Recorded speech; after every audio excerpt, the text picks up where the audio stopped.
Hello minasan konnichiwa. Today is Saturday. Kakatapos ko lang mag-breakfast. Mga aso ko tapos ko na rin nilabas, kumain na rin sila. Apat pala aso naman. Weekdays, alaga ko sila. Weekends si hubby. Pero mostly ako, busy kasi din siya. Pag weekends, this is my daily routine.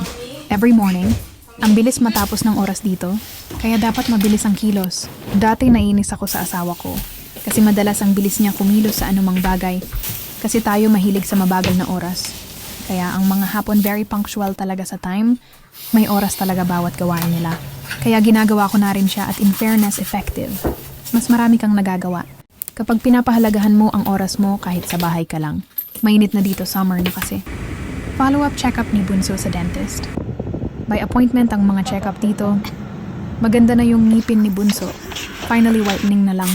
Susunduin ko rin pala ang binan ko. Gusto daw niya kasi matulog sa bahay.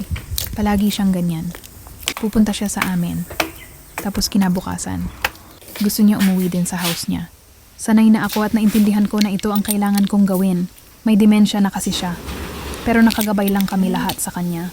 Pinaparamdam ko araw-araw na walang nagbago sa kanya. Madalas kasi nagsi-self-pity siya. Nalulungkot. Hindi niya maalala ang mga ibang bagay. Tinatanong niya si Bunso, anong grade na sa school tuwing magkikita kami. Parehas ang mga tanong. Parehas din ang sagot namin lagi. Ang saya-saya niya tuwing nakikita niya kami ni Bunso. Kahit halos araw-araw naman kaming nagkikita, hindi ko na mabilang kung ilang beses. Sa isang tanong ang paulit-ulit niyang sinasabi. 3 ang anak niya, panganay niya si hubby. Mahirap kasi puro lalaki. Kahit may mga asawa na yung ibang anak niya, ako ang pinaka-close niya. Lahat ng mga damit, alahas at mga gamit niya pinamana na niya sa akin. At kahit yung insurance niya, ay binigay niya kay hubby at sabi niya, para daw sa akin, honestly malakas pa ang biyanan ko. Magaling siya mag-alaga ng kalusugan niya. Dahil na rin siguro nurse kasi siya. At 41 years din siyang nag-work sa hospital. Naalala ko ang lola ko. Laking lola din ako. Kaya siguro sanay din akong makisama sa mga matatanda. Sa Japan, maraming mga matatanda. Ang napapabayaan na lang. Sabi niya wala siyang ganang kumain. Pero lahat ng binibigay kong pagkain kinain niya.